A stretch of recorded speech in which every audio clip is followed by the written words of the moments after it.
Parker Chamber of Commerce Candidate Forum. I am Jeff Sams, a board member for the Chamber of Commerce and chair of the Government Affairs Committee. Tonight's event is being attended both live and broadcast over Facebook. We are proud to have all 5 candidates for Town Council with us here at the Pace Center. These candidates are running for 3 open Town Council seats with the election on November 8th, about a month away. We appreciate the candidates participating tonight and especially appreciate your contribution to the town. Thank you.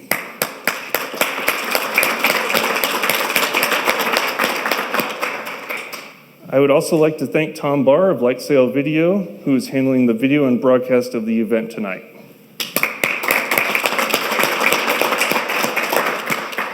And at this time, I would like to introduce our Government Affairs Committee members that will be asking the questions tonight.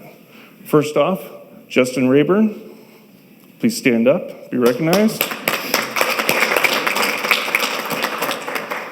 Erica Lukey. John Rowlett. And Mike German.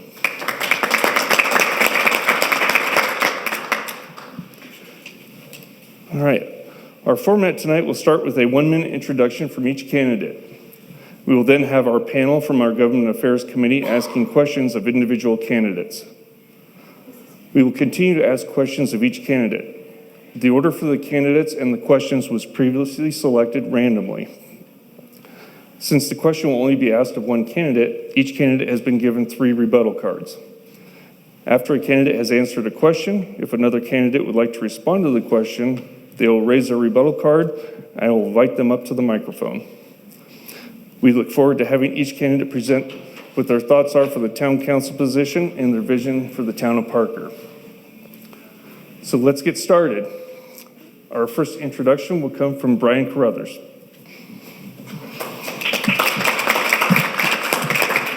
How y'all doing? Thank you for being here. Thank you, Jeff, for putting it on. I'd also like to blame you for scheduling during a home Bronco game. So some of my friends are enjoying the tickets, so I'm sure they're happy about that. So my name is Brian Carruthers. I'm married to my beautiful wife. Hold for applause. Hold for applause.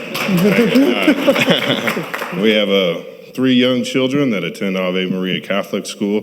We lived here for about 3 years, been a part of the community for about 15. With dealing with sports. I own my own construction company, but my first time job, I'm a lieutenant in the Denver Fire Department. Been on for 15 years. I've been promoted for 5 of them. It's a search and rescue company in Northeast Denver. I had a line of duty injury about a year ago where I wasn't able to walk for about 4 months. And when I rotated to admin, I began attending meetings, representing the fire department as a liaison. That gave me the bug for politics. Serve the community where I live, and now is looking serve the community where I work, and now I'm looking to serve the community where I live as well. Thank you, Brian. Next will be Cheryl Pogue.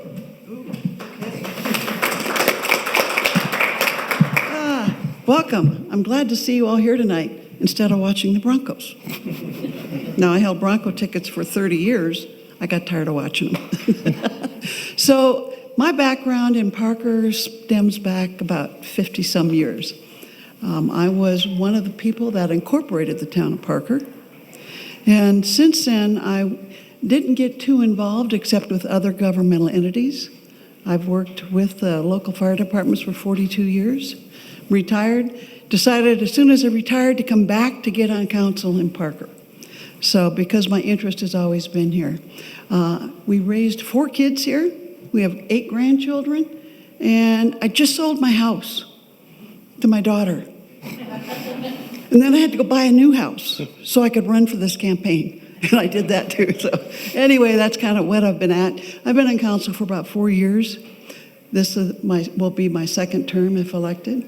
And I kind of bring a blended approach, although I have an opinion on everything. So thank you. Thank you, Cheryl.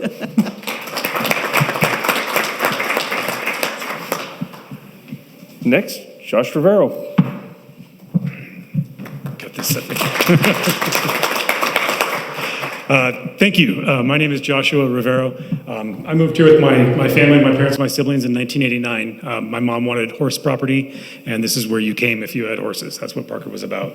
I went down to Denver after I graduated from Ponderosa, did my thing, but when it was time to raise my family, there was a draw.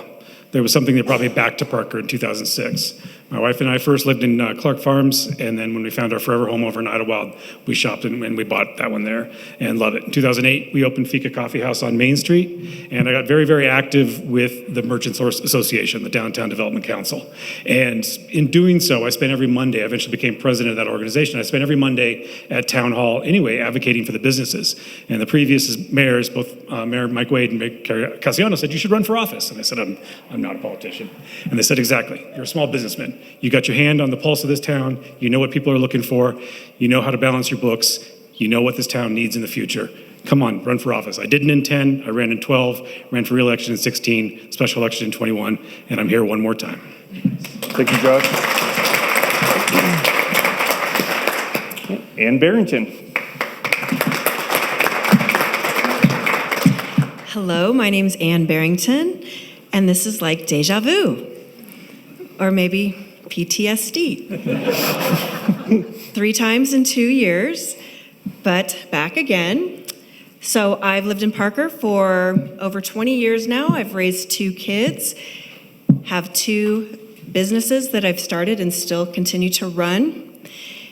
I've watched my kids grow up around the town of Parker, and as I've watched the town mature into this thriving community that it is today, I am so passionate about this community, and I want to protect what it is becoming. So I might not take myself that seriously, but I take my position as a council member and an elected official very seriously, and I hope that you will vote for me, re-elect Ann Barrington. Thank you very much. Thank you, Ann. And Brandy Wilkes. Whew, I'm nervous. Shouldn't be. So I'm Brandy Wilkes. I actually am a 3rd-generation Parker native. My family moved here 51 years ago. I myself have been here for 39 years. I have 4 kids with my stunning husband right there, and we have raised them in Parker. We're still raising a few of them, one's at college already.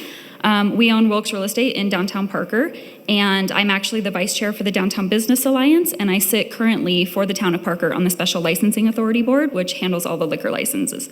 So that's my background. Now, my grandparents started this legacy here, and it was important to my grandpa to protect Parker and to ensure that hometown feel that we all love and move here for continues in the future. They're not with us anymore. They're at the Parker Cemetery, but it's my job now. It's my turn now to continue my grandparents' legacy and keep this hometown country feel and keep it thriving by ensuring that we grow responsibly in the right places. So hopefully you guys can get to know us a little better tonight and vote for Brandy Wilkes. Thank you, Brandy. One real quick thing, just want to make sure all the candidates know to keep an eye on Kara down here. She is your timekeeper for tonight. So the green card, 30 seconds left, yellow, 10 seconds left, and red is still stop. Watch it, Mike. All right, let's get started with our questions. Our first question of the night will be asked by Justin Rayburn and goes to Brandy Wilkes. All right, Brandy. Do I get the question before I go up? You can stand up and go ahead and go to the mic. 2, 1. That's what got it. Being told this. All right, so this question relates to affordable housing. It has become apparent that many employers in Parker are having a hard time attracting and retaining employees because many nurses, teachers, police officers, and town staff cannot afford to live here. What are your thoughts about attainable housing in Parker? Yeah, so thank you for the question, for whoever gave that question. So my husband and I are actually realtors. He's been doing this 21 years, I've been doing it 16, and I can tell you, we have clients who are wonderful people. They are retired and they want to be near their grandkids who live in Parker so they can be around their family. On a fixed income, they're not able to do that. It's unattainable to them, and we've dealt with that. I know that there is a stigma, and so I just want to clarify the difference between affordable housing and Section 8 housing. Okay, so affordable housing is just that. It's for people like our clients who can't live near their family because the homes are too expensive for them to qualify for, okay? Government housing is people that cannot survive without government assistance and need the government to cover their rent. And they're two separate things. They're apples and oranges. So affordable housing, where we can have, grandma and grandpa come live in here, is something that as a town we need to address. We have a growing population of elderly people, of retired people. We also have a population like my son. When he comes home from college in 2 years, I would like him to be able to come back to Parker and start his family here. And he doesn't have a way to do that unless he moves in with us, which I love you, but I don't want that. So it is definitely something that we need to address as a town. I don't have the answer or the solution on what that looks like, but it is something that on council, regardless on whether I'm on it or not, needs to be addressed. Am I good?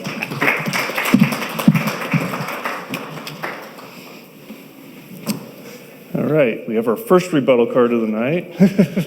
Well, this isn't Brian to Carruthers. disagree with you. It was more just because of the topic. So, and in regards to fire, police, teachers, I have two sisters that are teachers as well. I know it becomes pretty popular, especially as a business owner. I'm a capitalist for sure. And a lot of people see tax hikes, it's normal to just say, oh, let's just vote no, vote no, vote no. But with this mill levy increase and this bond, I think it's very important. It's going to help our first responders.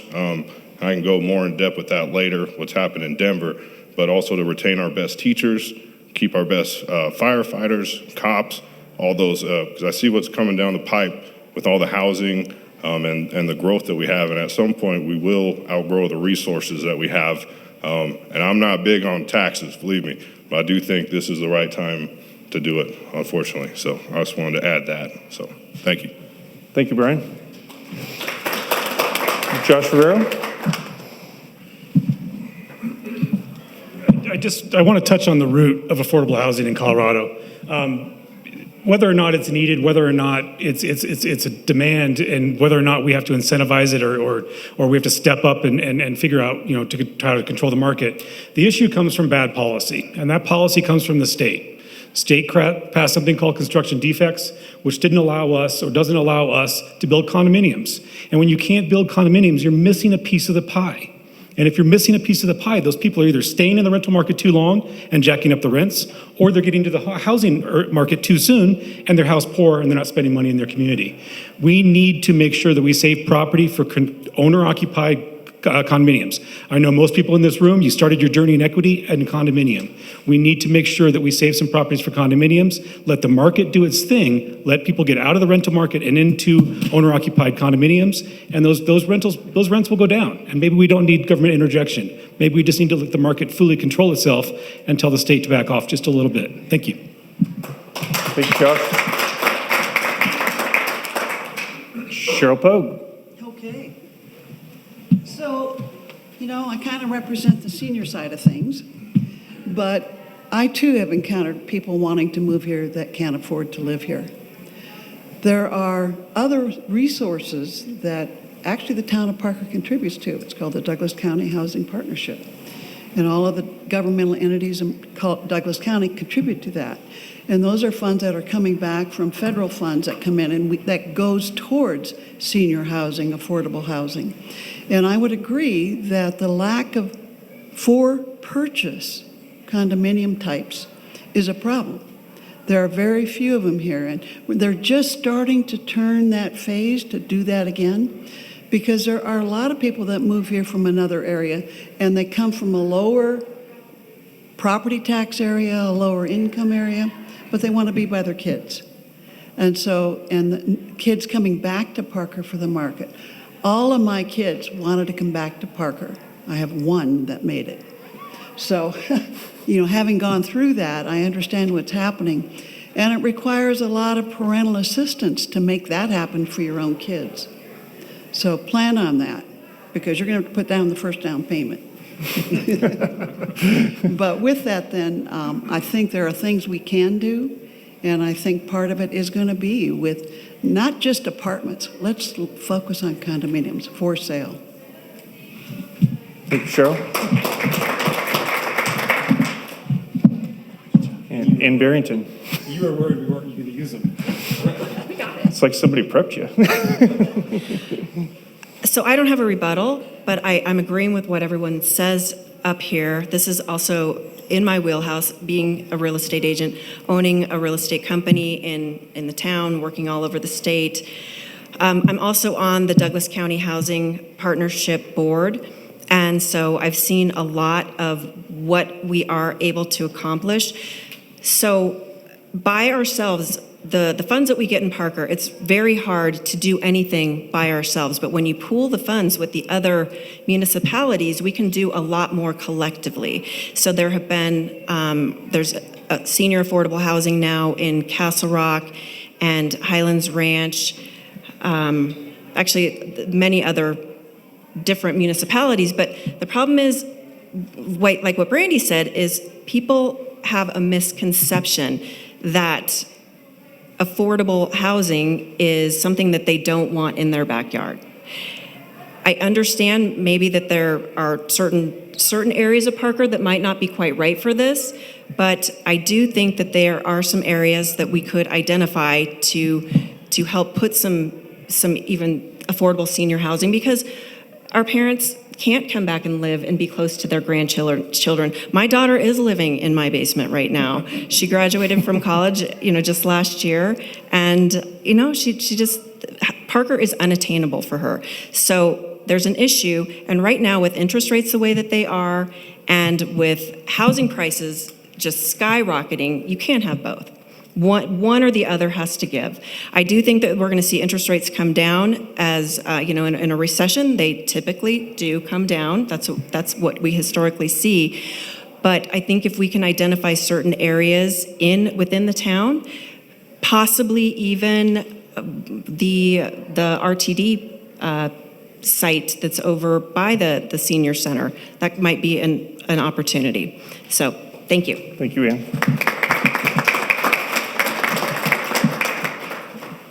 Our next question will be asked by Erica Lukey, and will go to Ann Barrington. And the next question is on economic development. The town of Parker has engaged with a consultant to create an economic development strategic plan. How do you think this plan should address the topic of economic development in areas other than downtown Parker? That's a great question. Right now, we are definitely focused on making the best that we can of the 5 town-owned lots. That's not to say that there's not other areas of opportunity in Parker, but right now, I do think that we need to look at what is staring us right in the face. Not to say that I don't want to go outside of downtown, because just because I office downtown doesn't mean that that's the only place. But in order to have the rest of Parker become a thriving community, we need to have our central hub be very strong. We need to have these 5 parcels embraced by everyone. I think that this needs to happen. We don't want to be in the business of owning these properties anymore as a town. And there's so much opportunity on those properties. We need to have mixed-use development, the commercial opportunities, and if we do bring this into downtown, it's just going to raise the rest of the community up. So, again, not that I don't think that we need to have a thriving economic community everywhere in Parker, but I think that this is a really good place for us to focus right now, and then rising tides. The rest of Parker is soon going to follow. Thank you. Thank you. And Brandy Wilkes. So just to add to Ann's point, because sorry, I feel like I'm going to block you, so sorry. She's 100% right on the economic development of downtown. To add more to your question, part of growing all of Parker within our city limits is when you see those commercial areas that you have on the corners of all of our major things like Main Street and Jordan and Hess and Motzenbacher, and you get those corner commercial that a lot of people don't tend to like. What they don't understand is that keeps the traffic flow off of our main areas. It allows you to go up the street to a convenience store or up the street to your doctor's office or, be very central to your neighborhood without having to go everywhere. So once the 5 parcels of land in downtown are fully developed and we have a thriving downtown, I think it is time to focus on those other commercial lots that we have in Parker so that it's not just downtown that's thriving, it's everywhere that's thriving. Thank you. And Cheryl Pogue? Okay, I have a different point of view. So I do want commercial in downtown Parker. I'm not really in favor of just apartments also down there, which is what's happening. So if they were condominiums, that'd be great. People are invested in the community then. People in apartments are come and go, correct? Few here live here for a long time. But to me, the most important thing is changing our focus to larger commercial type entities, those that are paying good jobs, not the minimum wage jobs. We need to bring in commercial activity, industrial activity that can produce those jobs. People need those jobs in this area, and we don't have very much of that. And to me, that's where our economic development thrust needs to go, is bring in those high-end jobs, the high-end industries. Without it, we're just meandering along. We can't even afford, working with our busing situation, which that's a whole nother issue, but our small business can't get people to work at the salaries that they're paying. And we can't help that problem because we can't get RTD to come to the table. So there's a whole lot of other issues behind it, not just downtown Parker. So that's where I'm standing. Thank you, Cheryl. And Brian, for others? Yeah, I just wanted to touch on that as well, with keep in line with our vision statement, with the innovative services, with the hometown feel. I support growth that's responsible growth. I'm all for businesses, small businesses, anything that we can do to lower taxes for them. And I think that causes a good ripple effect. We help drive our local economy. We're going to create jobs. And what you see in a lot of smaller communities, you also create a mentorship. So there's a lot of people that will maybe work from there through high school into college. And now you start to learn how to run a business by doing that. And that's the good ripple effect we want. I don't mind slowing down the houses. I agree with Cheryl with some of the apartments that when I lived in an apartment when we first got married, our goal was to get out of an apartment as quick as we could and own a home. I think a lot of people feel the same way as that.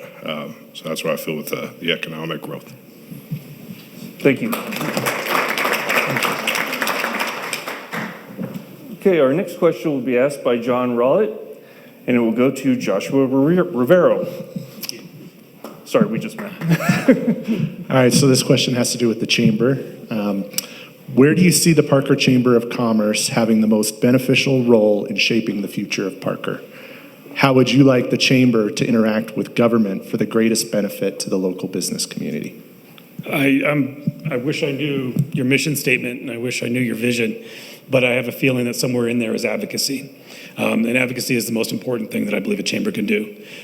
As far as for the businesses, you need to advocate to the town of Parker what it is the businesses need. How is RTD treating them? I'll just go over here. That's better. How is the housing problems treating the businesses? And the town needs to hear that, and they need to hear that from their chamber. And the chamber needs to be that advocate to their elected officials. It needs to be that advocate to staff. They need to talk. I know that our town manager has a monthly meeting with the director of the chamber, which is outstanding. But I think the other half of that, besides advocacy, is marketing. The chamber is the biggest cheerleader for the town of Parker, period, and should be. Our job as a town is to get the word out the best we can. But your job as the chamber is to sell that town. Why do people want to live here? Why do they want to work here? Why do they want to open a business here? And I think that anything that we can do in partnership, anything that the Economic Development Department of the Town of Parker can do in partnership with these four in front of me, with TJ, with Jeff, to get the word out that Parker is open for business benefits us all. I've heard it earlier tonight, rising tides raise all ships. That's absolutely the truth. The more successful businesses we get, the less need for taxes, as Brian said. The more supportive our chamber is of those businesses, the more likely they are to succeed. And this chamber is outstanding. The fact that we have 4 or 5 government affairs people on one committee, it's come leaps and bounds since I first opened my business, and I am very, very proud of that. I'm very proud of TJ's leadership. I would advocate for any of my neighboring businesses to join the chamber because I see absolute wonderful benefits for the businesses in Parker. So I think, between the advocacy to town hall and the marketing to the citizens, those are the 2 big things this chamber can do for us. Thank you. What's that? Yeah, you sure can. A little more time. I'm just going to add to that. Sure. All right. So, as the vice chair of the Downtown Business Alliance, strengthening the relationship between the Downtown Business Alliance and the chamber has been huge this year, and continuing to strengthen that and to grow.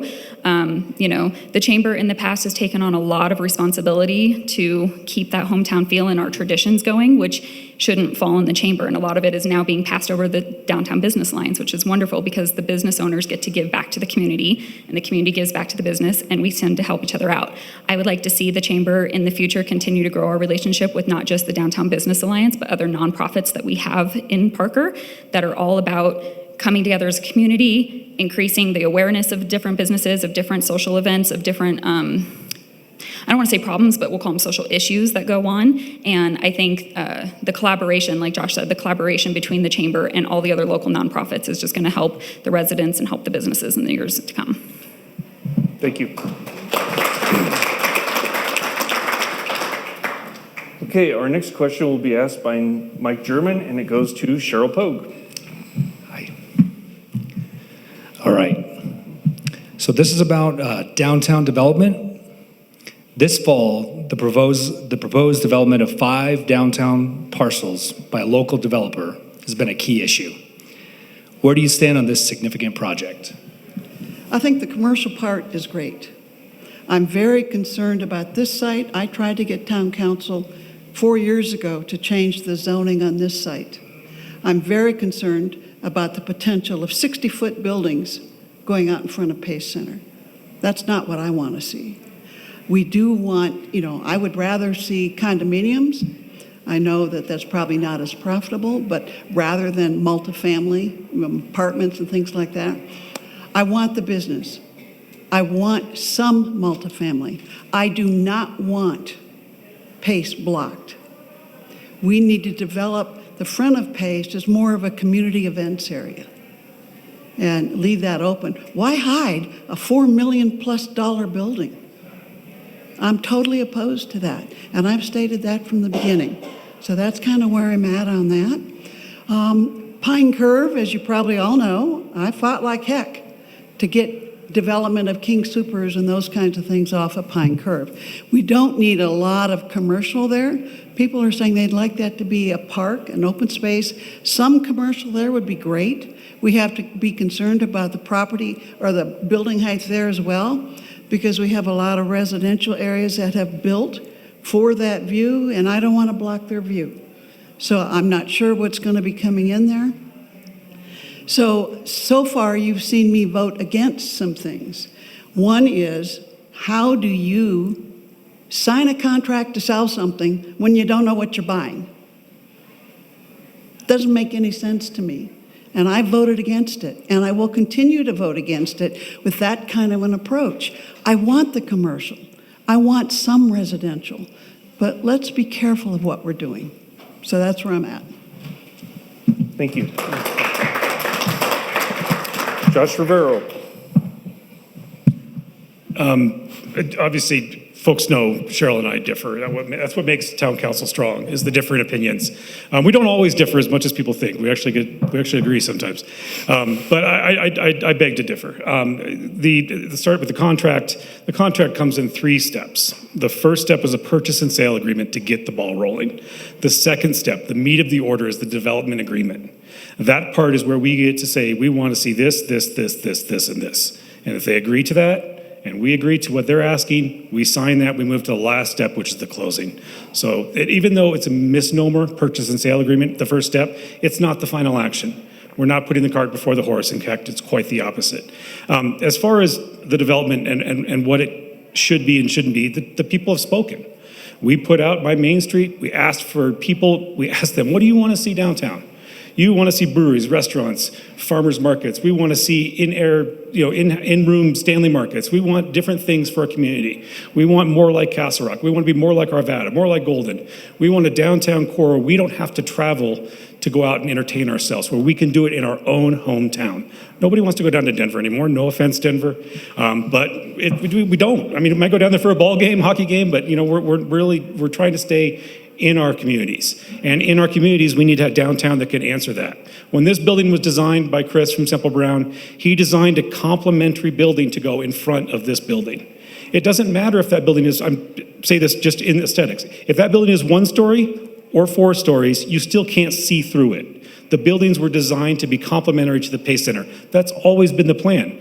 The market crashed in 2009, and thus those buildings were never built, but the plan was always to put buildings on this site. We're going forward with that plan. The people have spoken, they've told us what we want, and we're going to hold the developers to it. If they don't do what we would like to see, we don't sign the development agreement, and we start all over again. I'm tired of the Museum of Dirt. I'm tired of looking at 5 fields in my downtown. It's time to move on. Thanks, Josh.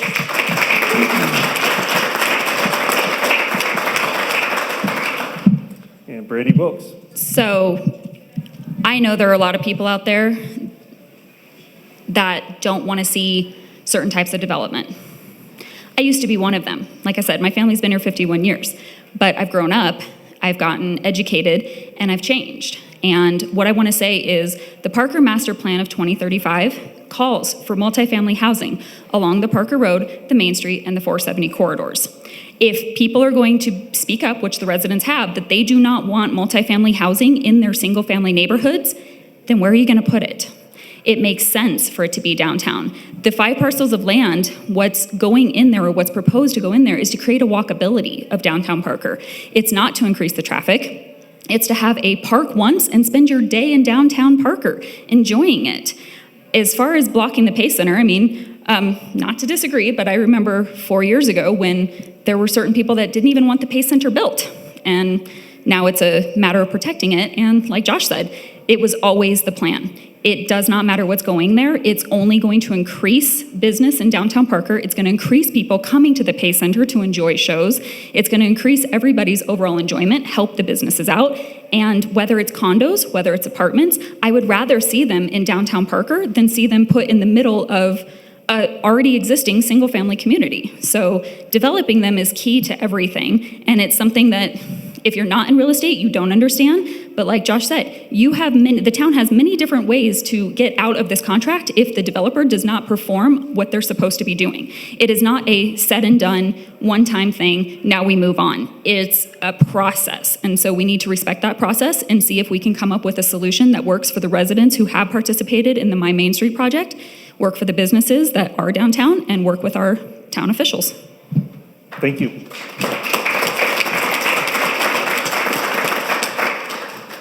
Okay, our next question will be asked by Justin Rayburn, and it will go to Brian Carruthers. All right, this question relates to safety and crime. With the rapid population growth in Parker and in Douglas County, what should the town and the police department do to stem the potential impact of increased criminal activity? Well, thank you for the question, Justin. I feel like an expert for this one. So, like I said, it does start with the bond being passed. Again, I'm totally against taxes, but I think this is the right thing to do. I will also point out I'm a standalone candidate, meaning I'm self-funded, so the only interest is for the town. I'm doing this because I feel like it's the right thing to do. My unique perspective with that is what I've seen was when some bonds were voted down, especially fire, we were totally underfunded. We had forced overtimes. Same with police. We outgrew our resources that we had with a huge influx in Denver. And what really made me become active with all this is I was a downtown company officer during a lot of the riots for Antifa, and I started seeing some of the homeless population in the community that I worked down in Parker. And that was really shocking to me. And I see that they would hop on the light rail, maybe do some begging down here, and then go back to Denver. And that was pretty shocking to me. I think you can have some increased patrols, but again, with that bond, that's how you're going to keep our best people in positions that are going to help the most amount of people as well. Thank you. Point of clarity, how many total questions do we, how long do we have to budget this for? Until the time's up. Okay. We are stopping at 90 minutes. We buy from others. All right. Our next question will be asked by Erica Lukey, and we'll go to Brandy Wilkes. You guys get to see a lot of me tonight. Brandy, this is on workforce development. Arapahoe Community College, ACC, recently vacated its facility in Parker, focusing its resources on campuses in Littleton and Castle Rock. This eliminated numerous workforce training programs in Parker. What are your thoughts about workforce development programs within the town of Parker? Okay, so do you want me to focus on the ACC leaving part, or do you want me to focus on the other part, or do you want me to encompass it all? You can answer it however you feel fit. Okay, so on to the ACC part real quick. From my understanding, after doing some research, it still is within Douglas County. Yes, it's not in Parker, but it technically wasn't ever within our city limits. It was in the mailing address of Parker because it was in the building next to Chaparral High School, which is not town limits. So little clarification there. It's still in Douglas County, and I'm one of those kind of like with the DBA and the chamber and the town, we're all siblings, we can all get along and support each other. So I like that they still kept it in Douglas County. They could have moved it to a different county, and that would have hurt all of us. So with that being said, it ties back into our affordable housing and everything else. We don't have young people coming back to Parker. There's not a place for them to live. So if they are living in Lone Tree or Castle Rock or Highlands Ranch and they want to attend Arapahoe Community College or anything along those lines, they have to drive for it. They don't live in Parker and have it accessible. So that ties into that.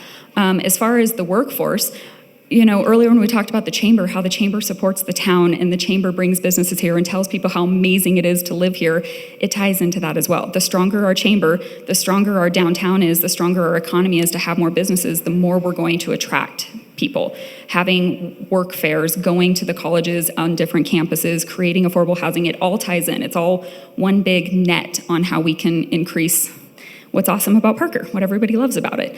So in order to have a community college here that people want to attend, that's profitable, that continues to put doctors out, we have to address the affordable housing. The other thing I'd like to say is we do have Rocky Vista University, which is actually in Parker, and it produces doctors and nurses and dentists every year. And I think we need to be encouraging people about that because it's a well-kept secret that shouldn't be kept secret. Thank you. Anyone else? Going once, twice?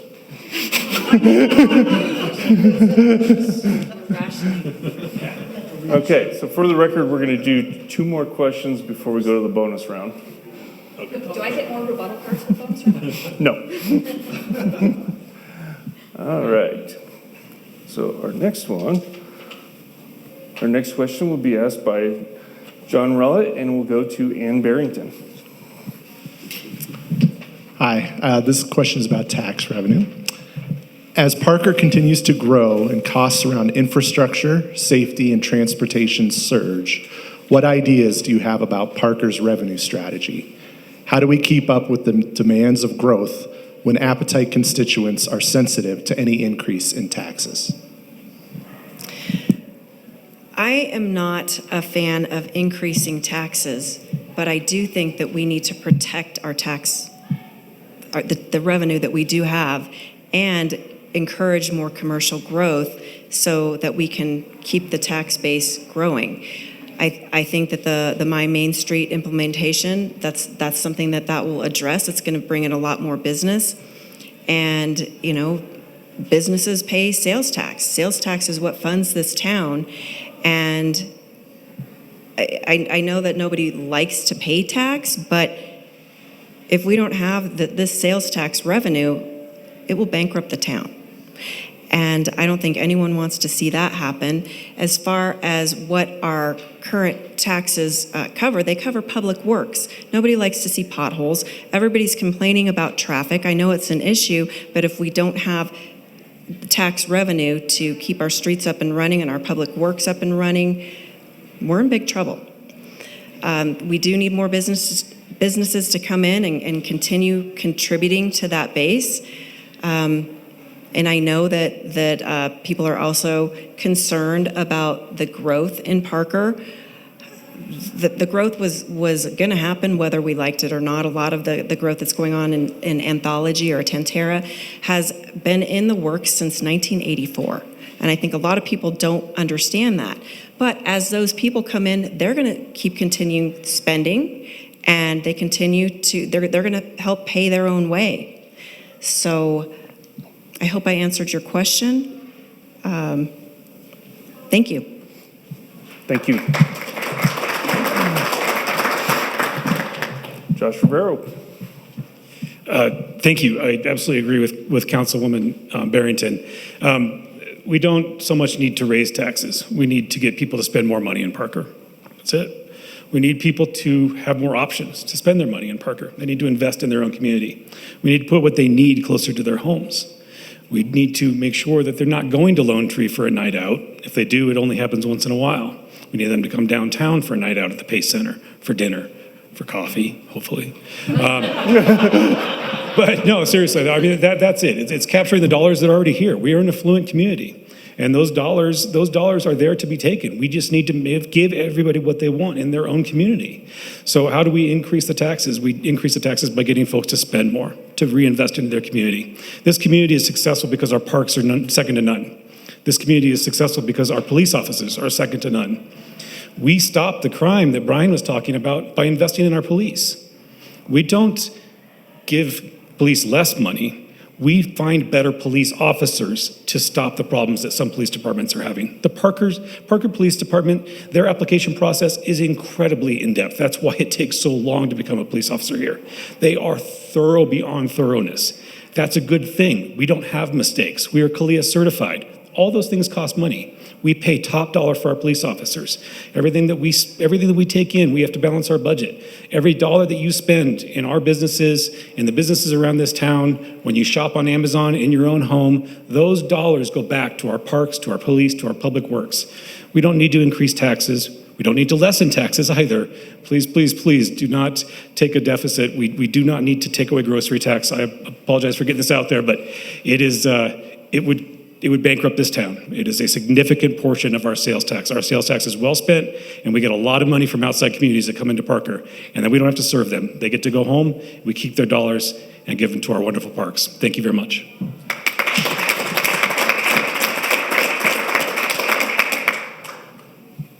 Anyone else?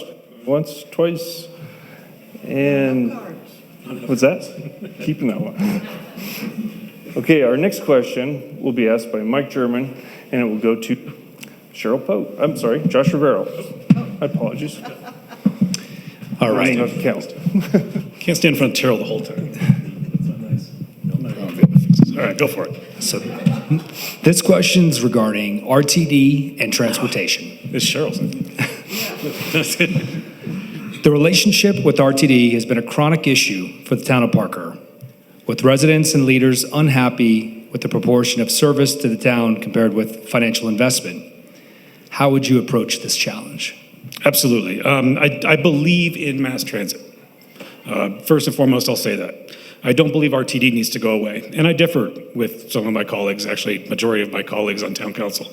And I believe that there is a place for mass transit. It needs to be revisioned. We need to look at it and redecide how we do that. RTD, the Regional Transportation District, is not regional. It is a wagon wheel that pushes everybody to the hub, downtown Denver. Well, we don't work downtown Denver anymore. We don't have an option. There is no last mile in Parker. We have to drive to get to the light rail, and then we have to drive to get to the P bus. I've already driven a third of the time. Why not just keep driving the rest of the way? It doesn't make sense right now. RTD needs to revision on how they serve the neighborhoods that surround them, how they serve the true tax base of their corporation. We're the ones that pay the dollars. It's a significant imbalance. It truly is. But I know that though Parker did make the noise, and we did talk about leaving, I may not have agreed, but they listened. And now they're back at the table. And they're talking about how do we serve the communities that surround Parker better. I'm not a big proponent of trains. I don't think trains work. I think it's not a good value, not a big bang for your buck. If the train fails, you can't pick it up and move it. If a bus or a rapid transit bus doesn't work, you move it to another road, you move it to another section, you redesignate the pavement. But a train is a significant investment, and I believe RTD has overinvested in trains. That's just me personally. I believe we need to focus more on last mile, getting people to and from their homes and getting them into the system. Does the system need to take them downtown? I don't think so. I think a lot of us are working in Lone Tree at Schwab. Maybe a lot of us are working over at DIA. There's no answer for that here. There's no answer to get us a surrounding area. The only thing that we can do is get downtown. And that obviously is not where people are going anymore. So we need to focus on getting commuters in our area to where they need to be. Thank you. Ann Barrington. I've saved mine up. I've been hoarding a little bit. So I think it's no secret RTD doesn't work here in Parker. It just, for the type of system that it is, we're too spread out. And as Josh said, that last mile, it's not even worth it for us to drive to the light rail to go to a Rockies game or a Broncos game. It's faster actually to take an Uber, and it's probably cheaper. So that system just doesn't work. And God forbid we have a cocktail or something. Then, and that doesn't ever happen with me. But if you take the light rail back to the light rail station, you still have to get yourself home. So you have to leave your car there, and nobody wants to do that.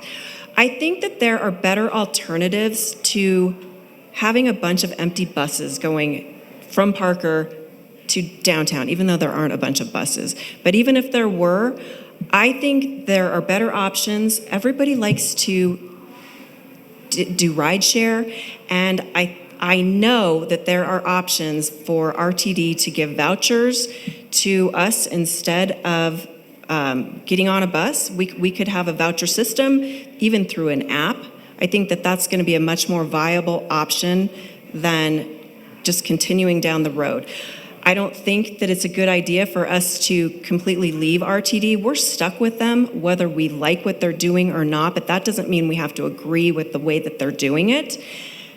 We are paying into that system until 2050, whether we like it or not. So to cut bait right now, it's not worth it. We just need to figure out a way to work with them, and we do have their ear now.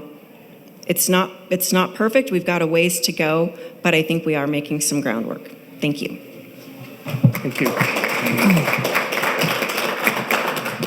Okay, so I've testified twice at the state senate to try to pull us out of RTD. Why am I doing that?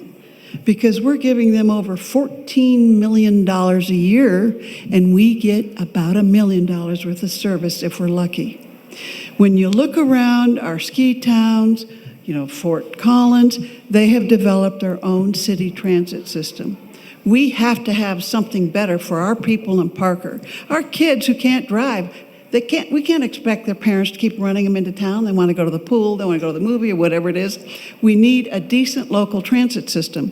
If we fight to pull out of RTD now, our end date will be, because of our indebtedness that they have against us, probably 2050. We may be able to negotiate a shorter time frame. If we don't start to try to pull out, we'll never get out. And I've been in Colorado since 1969. I voted for the first RTD. Do you know what? They don't serve us, period. They haven't served South Denver very well. They certainly are not serving Parker. And I don't want to keep giving them more and more money for nothing. And that's what's happening. We need to fight to take us out and develop our own local transportation, whether that's going to be our own local buses going to, the light rail. We have to do something different. So I'm not sure what the total answer is. I know that DBA was looking at it, and Jeff was looking at it. There are other things, but we have to pull some of that money back so that we can develop our own transportation. So that's kind of where I'm at. Thank you.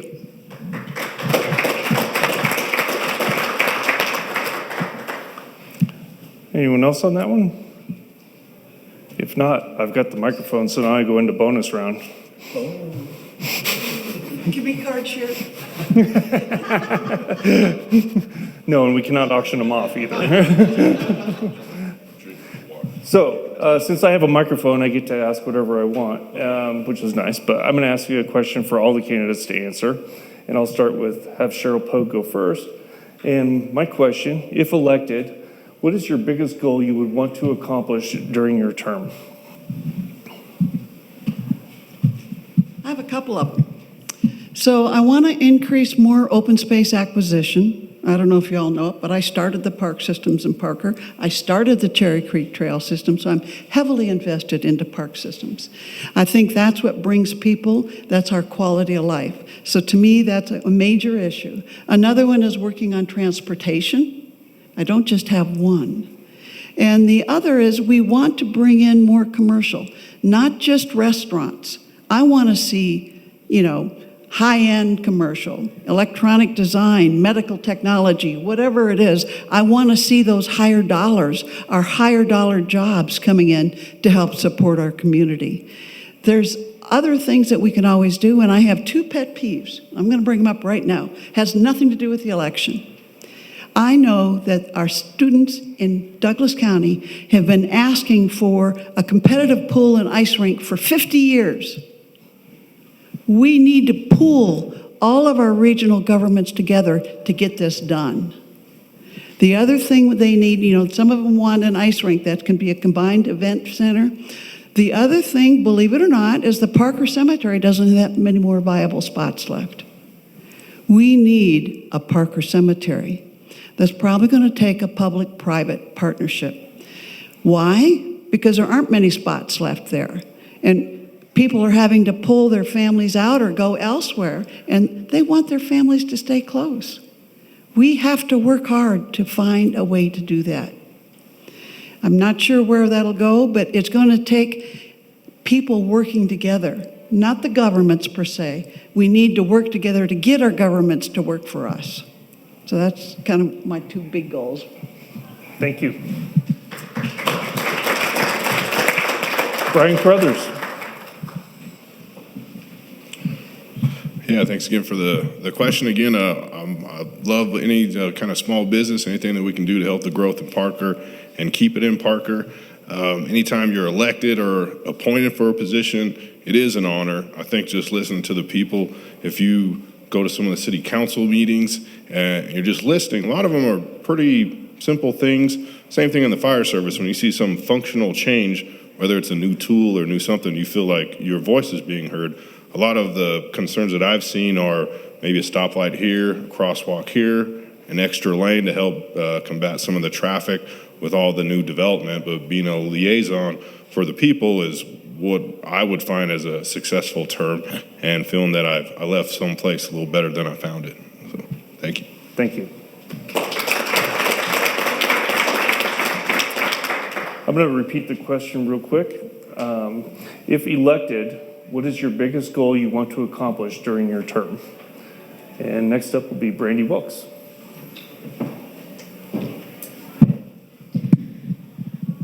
So, quick little background on my grandparents, who were here for 51 years and are at the Parker Cemetery.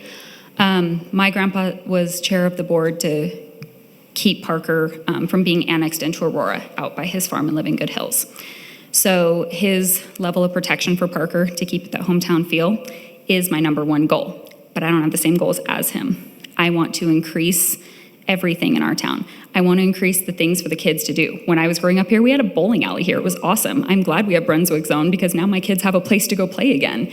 We do have, an ice skating rink over at the field house that the kids can use from time to time, and hockey games are there, and we have the one in Discovery Park, so all of that's fantastic. But the biggest thing for me is just, how do we create that hometown feel that we all love in a bigger way? People that have moved here within a week or within the last year, they love how exciting Parker is and how we're all kind to each other and how we're all neighbors and we take care of each other. And I want to increase that. I want to encourage more people that are our kind of people. We take care of each other, we take care of our businesses, we take care of our neighbors. I want to encourage more of them to live here. The way to encourage them to live here is to create a great atmosphere for them to live here. If I get elected to town council, I want to work with all of our nonprofits. I want to work with the developers. I want to work with the other town council members, develop the land, get the commercial where it needs to be, keep our open space like the master plan calls for. That shouldn't go away, but it's already zoned. We don't have a control over people's land that's already zoned. We can just control keeping that vibe. So my biggest goal is really going to be, how do I get more of everybody that's sitting in this room, more of them, and how do we get them more involved with the town, and how do we get what all of us want for our kids, our grandkids, for the grandparents, for the retirees, and everything in between. We just got to keep Parker awesome.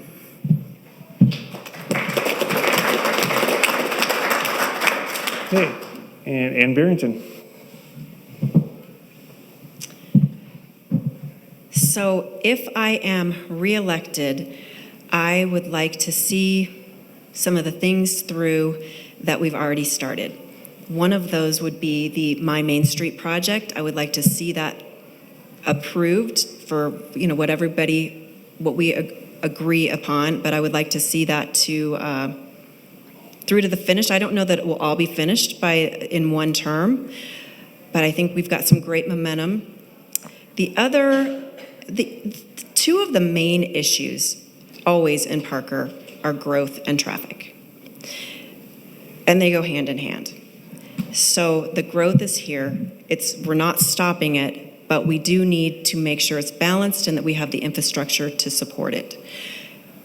If I'm reelected, I will make sure with my fellow council members that the Chambers Road expansion and widening project does get completed.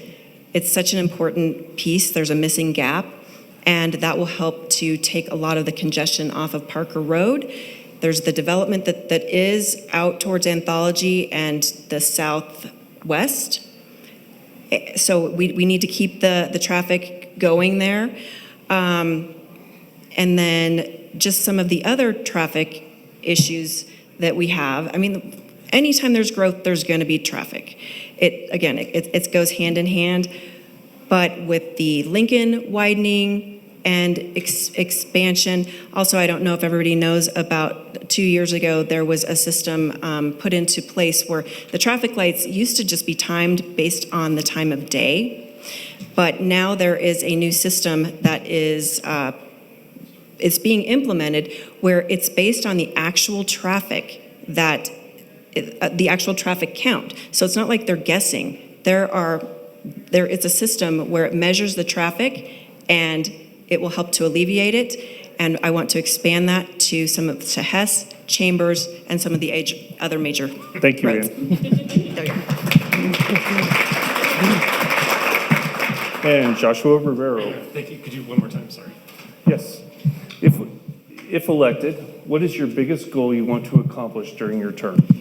My biggest goal, I would love to say something as sexy as swimming pools, but I have to be realistic. This is a council position, and what we do is what happens in town hall. Swimming pools and things like that, that's a partnership, and that exists in Douglas County. We've already started talking about it. I've talked to board members from the school district. I've talked to county commissioners about it. It's definitely a buzzword, and it's definitely something we're working on because it's a big need. We have our kids that are swimming up in Smoky Hill High School. They're swimming in other areas, but they're not swimming in town. We need to fix that. But for what we need to do as council, what benefits this community most, I've said it before, is my Main Street. We need to get downtown built out. We need to get rid of the Museum of Dirt. We need to activate what we have down here. We need to better activate what we have down here. We have a wonderful park. O'Brien Park is the trademark of Parker. The gazebo, you've seen it all. Every picture, every Christmas picture, there it is. But it just ends. It just ends, and then there's a field, and then we get to the Pace Center, and then there's a field, and then we get to the library. and then we get to Town Hall, and there's a field across the street. We need to activate the whole park, but we also need, the other part of that is connectivity to the West Main. We need to make sure that we've got a bookend on the other side. So we can't just focus on East Main over here. We need to make sure that we complete Main Street from 20 Mile to Pine Drive. I think that, this is my last time. I'm running for these 4 years, and I want to answer those questions in these 4 years. I want to make sure that this town is headed in the right direction. There are other things I'd like to focus on. It's not as fun to say, but land development ordinance, we're rewriting that. We have to rewrite our master plan. It's dated 2035. It's out of date. We need to look at redevelopment because that's for the future of Parker. We don't have a lot of growth left. We're going to have to redevelop some areas. We need our master plan to reflect that. So those are things I definitely would enjoy working on for the next 4 years. But I will be a happy camper and feel like I represented my citizens and my constituents if we get Main Street done the way it deserves to be done. Thank you. Thank you, Josh. Okay, my last audible of the night will be to give each candidate a 1-minute closing statement. So, and I will start with Brian Carruthers. Well, thank you, first of all, for everyone that showed up with your time. As an outsider looking in, I would like to say there isn't a bad candidate up here, so I think Parker's in pretty good hands. If I am elected, just like anything I do, honor, integrity, humility. I know what I don't know, and I know all the resources to gain some of the information to make educated decisions that's going to benefit the most amount of people. So thank you for your time.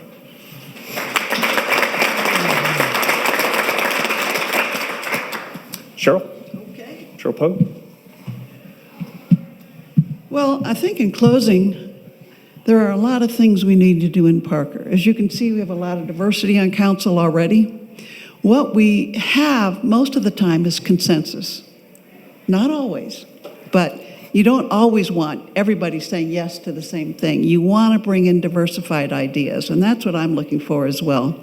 I think in the long run, my biggest hope is that we can bring in more of the higher level businesses. The other thing that I'm seeing happen is we spend so much time focusing on Main Street. What about the rest of our business centers? Have we brought them into the fold? We've not done a very good job. We need to do that. They are an integral part of our community, and we have failed in integrating them intensely into our fold. So that's one of the things I'd like to see. Thank you. Thank you, Cheryl. Joshua Rivero. Thank you very much. It's an honor to stand up here in front of you. This is the 5th time in 10 years. This is the 3rd time in the last 2 years. Simply, I'm not done. I've got just a little bit more to do. I want to finish this job. I want to finish what we've started. John Dyack and I sat across from each other at my coffee shop in 2012, and decided that we should run together and run for Parker. It helps when you have somebody run with you. This is a scary endeavor. I think Brian could probably attest. The first time you come into this room and you're sitting in front of people, and it can be overwhelming. And it's a lot to give yourself, to put yourself in front of the people, but I love nothing more than serving. I don't like this part. I think everybody in here that knows me knows this is not my favorite part, but I love to serve. I love to represent. I love to be your advocate at Town Hall. I'm not done. Please vote for Josh Rivero. Give me 4 more and I'll get it done.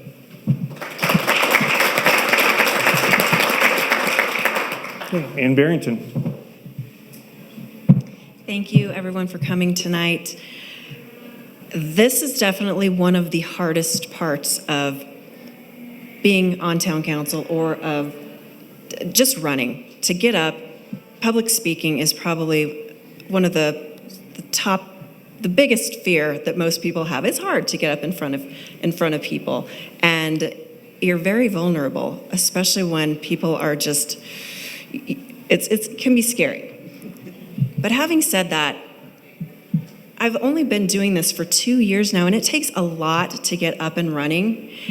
So there's so much that I still have to learn, but there's so much that I've already learned.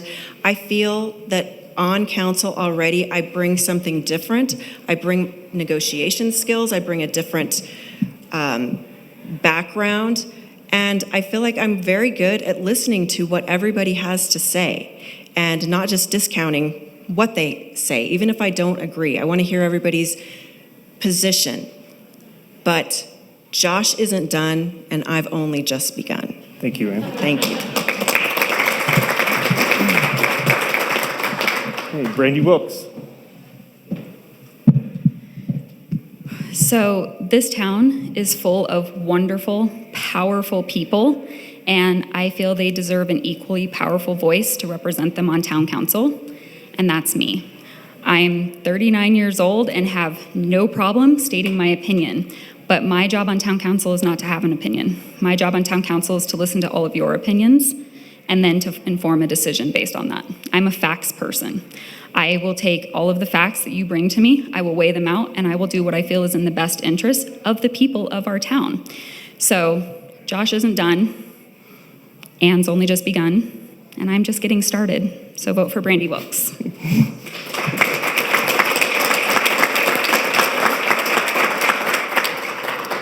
And on behalf of the Parker Chamber of Commerce, we'd like to thank all the candidates for participating tonight, and a big thank you to all that have come, live and virtually. Thank you. Have a great night, everyone.